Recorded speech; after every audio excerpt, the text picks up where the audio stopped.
The first wave of warships breached orbit. The Dominion had come to break this world, to burn its name from the galactic records, but as the first plasma lances fired, they collapsed into sparks. Kinetic slugs jammed in their rails. Missile silos spat nothing but silence. Admiral Xorath's command bridge turned to chaos. Officers clawed at control panels, recalibrating weapons, overriding safeties, screaming for diagnostics. Tactical screens blinked with error codes, red-streaked warnings cycling faster than the eye could track. The humans, Xorath rasped, fangs bared, have done something. Below, the planet remained defiant. No grand shields, no planetary defense grid pulsing to life. Just an unassuming world of steel towers and blackened sprawl, the kind the Dominion had crushed 100 times before.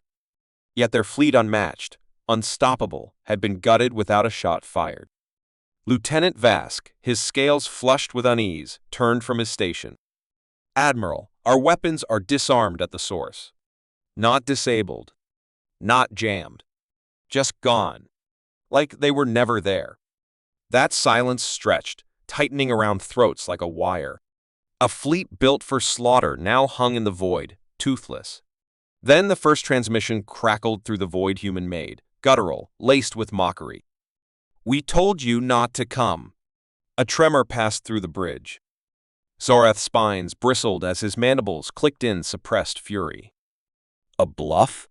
No. This was something worse. Something calculated. Across the fleet, new alarms howled. Not an attack, something deeper. Code fractures. System collapses. Dominion ships flickered, their power signatures turning erratic, drive cores winking in and out like dying stars. One by one, the warships began to drift. Xorath's claws dug into the armrests of his command throne, the reinforced alloy groaning under his grip. His fleet, his legacy, was bleeding out before his eyes. He could feel it, the silent suffocation of a war machine being unraveled from the inside. Not by fire. Not by superior force. By something worse. Lieutenant Vask's throat worked around words that refused to come. His mandibles twitched, his gaze locked onto the tactical readout. The fleet's power levels were fluctuating in ways that made no sense, like something was peeling back the very laws of physics they relied on. The Dominion's war doctrine was built on overwhelming firepower, planetary incineration, and the crushing weight of supremacy. But now, supremacy had no teeth. Xorath forced his voice into a snarl. "Come, boys. Are they still operational?" Vask hesitated, then nodded. "Short range only. Long-range transmissions are collapsing. It's like..." He exhaled sharply. "Like the void itself is swallowing them." That human voice came again, slithering through the comm channels like a blade across the skin. "Still here, Admiral? You always look stronger when your guns worked." Xorath's blood seethed. This was impossible. Humanity was a minor power, barely a stain on the Dominion's conquests. Yet here they were, watching his armada unravel like it had never mattered. He forced himself to think. This wasn't magic. There was no such thing. Technology had answers. Science had limits. He needed to find the edge of whatever trick they had unleashed. "Deploy scouts," he barked. "Shuttle teams to assess external damage." Vask stiffened.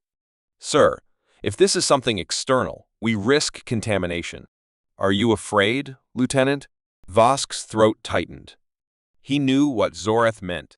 Fear was a weakness in the Dominion, and weakness did not survive. "No, Admiral." The first shuttles launched, flickering between the failing warships. Marines clad in midnight armor breached their own vessels, weapons drawn, searching for an answer. None of them returned. Then the screaming began. Xorath listened. Not to the screams, those were already fading, swallowed by static, but to the silence between them.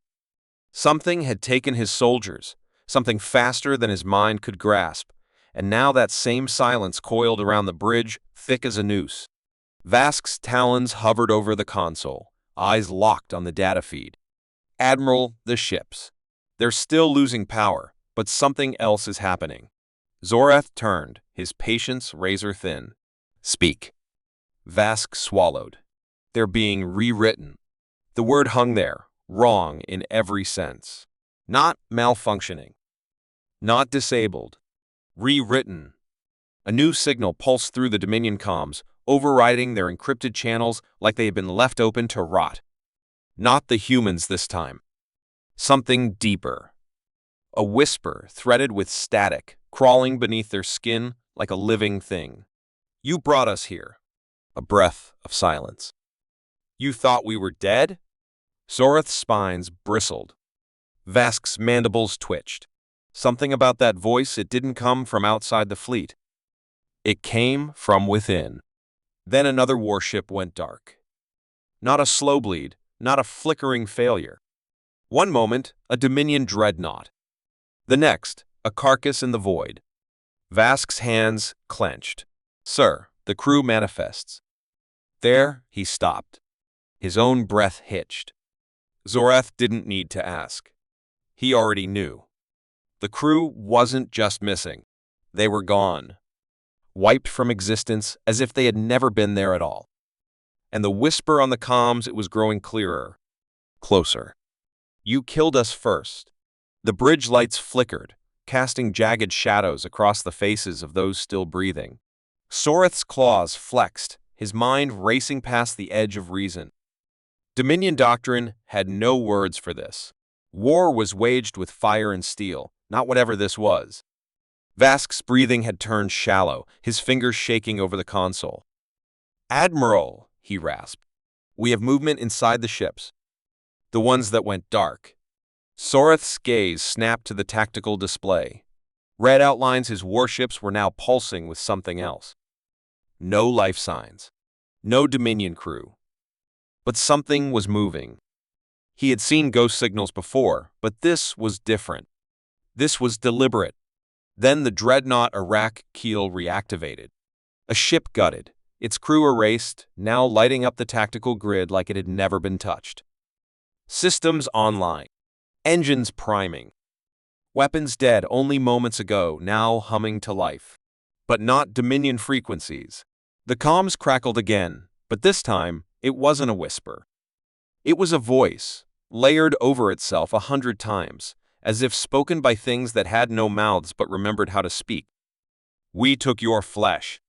The Iraq keel shifted, its massive hull turning slow, deliberate, unnatural. Its targeting systems snapped into place. Vask's mandibles trembled. Sir, it's locking onto us. Zorath rose from his throne, his blood pounding. He had never known fear. Not in a lifetime of conquest. But this was something else. You made us? The Iraq keel fired.